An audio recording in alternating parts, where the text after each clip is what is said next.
आप कराया थाने का इलाका उठा के देख लीजिए, आप तिलजला थाने को उठाकर देख लीजिए, आप तपसिया थाना को देख लीजिए। तमाम इनकी सोशल लोगों को ममता बनर्जी की पार्टी ने वहां खुलेआम छूट दिया हुआ है। इलीगल कंस्ट्रक्शन धड़ल्ले से हो रहा है, उसके खिलाफ कोई कार्रवाई नहीं हुई। जब कोई हादसा हो जाता है, फरहाद हकीम आते हैं, जिनके बारे में मैं कहता हूं कि तेरा क्या होगा मुन्नी, सिया में सिया, सुन्नी में सुन्नी। वही हाल फरहाद हकीम का है। जब वो आते हैं, वो बयान दे देते हैं कि कोई इलीगल कंस्ट्रक्शन नहीं होगा, उसके बाद धड़ल्ले से होता है। आप नजर उठा के देख लीजिए, तमाम अक़लियतों के इलाके में, चाहे राजा बाजार हो, चाहे तपसिया हो, चाहे मटिया बुरूज हो, चाहे तिलजला का इलाका हो, किसी भी इलाके में चले जाइए, वहां इनकी सोशलों को पनाह दिया जाता है, सिर्फ इसलिए कि वो इलीगल कंस्ट्रक्शन का काम कर सके। उनको कुछ पैसा मिलता है, बाकी उनके आका जो नेता काउंसिलर हैं, एमएलए हैं, एमपी हैं, वो लोग पैसा ले लेते हैं। आप देख लीजिए कि बोरो 5, मैं खास तौर से बोरो 5 का जिक्र कर रहा हूं, जहां की चेयरपर्सन मोहतरमा रेहाना खातून है।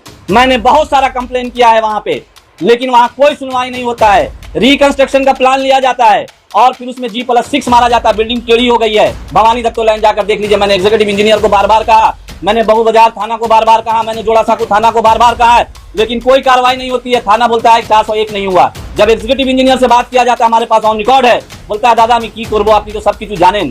ये तो हाल है बंगाल की और कलकत्ता शहर का लॉ एंड ऑर्डर का। जब ऋतुराज होटल में आग लगता है, लोग मारे जाते हैं, यही मेयर आकर कहते हैं कि कोई भी इलीगल कंस्ट्रक्शन नहीं होगा, छत में कोई भी हुक्का कैफे नहीं रहेगा। लेकिन मैं उंगली में गिना देना चाहता हूं, लेकिन मैं किसी का नाम देना नहीं चाहता हूं। क्या फरहाद हकीम साहब आंख में सुरमा लगाकर आप बैठे हुए हैं? और जिस तरह से बोरो 5 में रेहाना खातून के नेतृत्व में, रेहाना खातून की क़यादत में 44 नंबर वार्ड में धड़ल्ले से काम हो रहा है, पूरे कलकत्ते में कहीं भी नहीं हो रहा है। इलीगल पार्किंग आप उठाकर देख लीजिए, सागर दत्तो लाइन, आप उठाकर देख लीजिए जकरिया स्ट्रीट, आप उठाकर देख लीजिए बीबी गांगुली स्ट्रीट। मैं कितना नाम गिनाऊं आपको। वहां के कुछ लीडर जो अपने आप को लीडर कहते हैं, जिसे मैं लाइन पोस्ट कहता हूं, जो रेहाना खातून के नुमाइंदे हैं, चेयरपर्सन के नुमाइंदे हैं, जब ये लड़का Rashid Malhan 44 number ward youth Congress का प्रेसिडेंट है, किसी बिल्डिंग को लेकर कंप्लेन करता है, तो आकर थ्रेटिंग देते हैं कि हम लोगों का रिलेशन कहीं खराब ना हो जाए। 44 नंबर वार्ड के एक प्रेसिडेंट बैठे हुए हैं, 44 नंबर वार्ड के माइनॉरिटी चेयरमैन थे, वो बैठे हुए हैं, उनके खिलाफ धमकी दिया जाता है बंद लफ्जों में। कल होके किसी भी तरह का इस लड़के पर हादसा होता है, अल्लाह न करे, तो उसके जिम्मेदार 5 लोग होंगे, जिनका नाम मैंने सीपी को, पुलिस कमिश्नर कोलकाता को चिट्ठी लिख चुका हूं, मैं ममता बनर्जी को चिट्ठी लिख चुका हूं, मैं अभिषेक बनर्जी को चिट्ठी लिख चुका हूं। बोरो 5 में जिस तरह से धड़ल्ले से इलीगल काम हो रहा है, उसको रुकवाएं मेयर साहब। और मैं ममता बनर्जी साहिबा से भी कहूंगा, अभिषेक बनर्जी से भी कहूंगा कि इस काम को बंद करवाएं। जिस तरह से क्राइम, अभी कल मैंने सुना कि दारापारा में आपने 5 लोगों का जिक्र किया, 5 लोगों के नाम पे कंप्लेन किया, कौन है 5 लोग? जाहिर सी बात है कि वो 5 लोग मैं खुलेआम नहीं कहता हूँ, जिनके चोर की दाढ़ी में टिंका है वो हैं।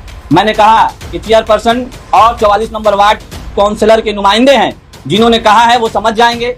और जब नुमाइंदे हैं तो जाहिर सी बात है कि लीडर के कहने पर ही कर रहे होंगे, तो किसका किसका नाम होगा, जो समझ सकते हैं वो समझ जाएंगे कि किसका किसका नाम है और कौन आया था और कौन बंद लफ्जों में ट्रेटिंग दिया था। तो मैं फिर कहना चाहता हूं कि आग से मत खेलिए, आप लोग लॉ एंड ऑर्डर को मेंटेन कीजिए।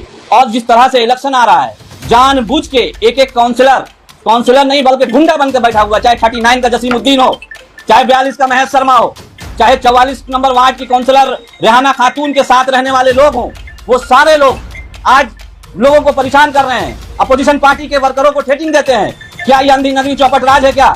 मैं फिर कहता हूं कि अगर मेरे एक भी वर्कर पर किसी तरह का हमला होता है तो हम लोग उसका जवाब देंगे शांतिपूर्ण तरीके से, और हम लोग बिल्डिंग गिर जाएगी, वो बिल्डिंग ये लोग बनाने जा रहे हैं। कल होकर कोई हादसा होता है, उसका जिम्मेदार वहां के काउंसिलर, वहां के ओसी, वहां के MIC, सब लोग जिम्मेदार होंगे, मेयर भी जिम्मेदार होंगे।